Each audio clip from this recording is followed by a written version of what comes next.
Hello. So just a quick video from me, because a lot of people have been asking me, is student accommodation a good investment?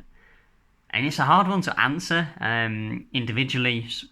I can't do that individually, but what I am going to do is try and generalize it a little bit and, try and give you some of the areas around it, on some of the good points, bad points, and the different aspects, and some points that you might not have seen, heard of, or thought of.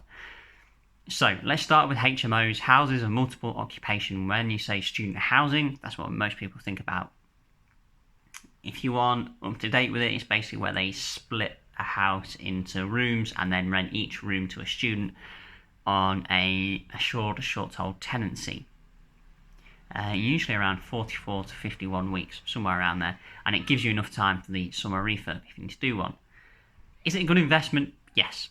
HMOs are a good investment. You can get good cash flow. You can leave the house as it is for a couple of years, 1, 2, maybe a push even 3. They're always likely to go in student cities because the demand of students is currently still there. And then people ask, well, isn't the market saturated? And many people have had this answer before. It depends what market you're going into. If you're going into the bang average student housing market, then yes, there's a lot of competition. But if you're rising above that or offering something different, no. So is it a good investment? Yes. It depends what you want from your investment, though.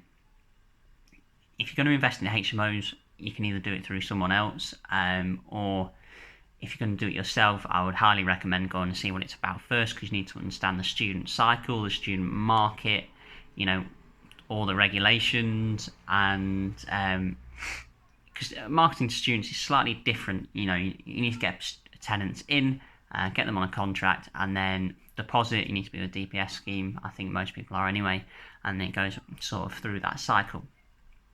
Now, investing in PBSA, so purpose-built student accommodation.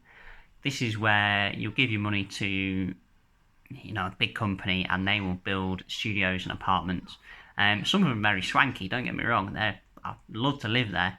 And these, I think, in the short term, these are great investments. Why? Why short term? Because they offer 8% around there, guaranteed for the first couple of years, and then it tails off into something different.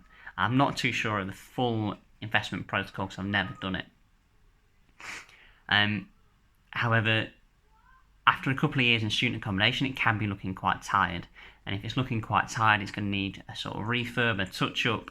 And, once it starts getting tired, the market's always going to be there, but it's going to, your bookings are going to come later and later. So you want to keep your money guaranteed return as much as possible, and I think, like similar to a mortgage, after the first guaranteed years, it will go on performance.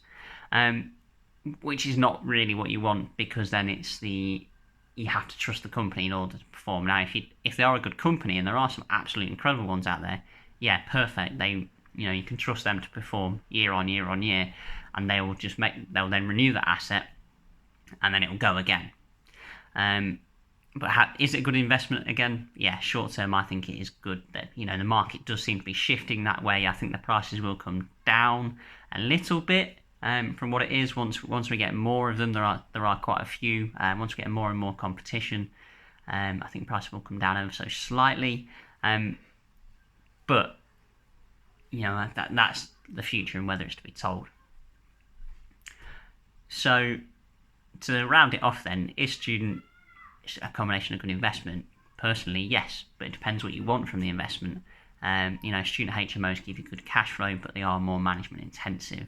You do need to refurb them slightly more than a standard buy-to-let.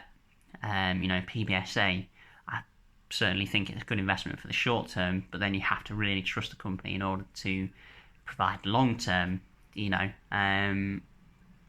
Some companies get it right, some companies get it wrong, and that's the nature of investing. You wouldn't put your money into a company if you didn't think it was right. This has just been my thoughts on, is it a good investment? I've only done this because I get asked it a lot. People ask me, is it a good investment? Where can I put my money? Where should I put my money? And I tell them it's, you need to go and do your own research. There's some companies that I suggest they should start with. However, that's up to them. Hope this has been useful. If you want any more information like this, please let me know. If this complete flop, that's absolutely fine. Have any questions, head to the website student-it.com and just ask them through there and I'll be happy to answer them.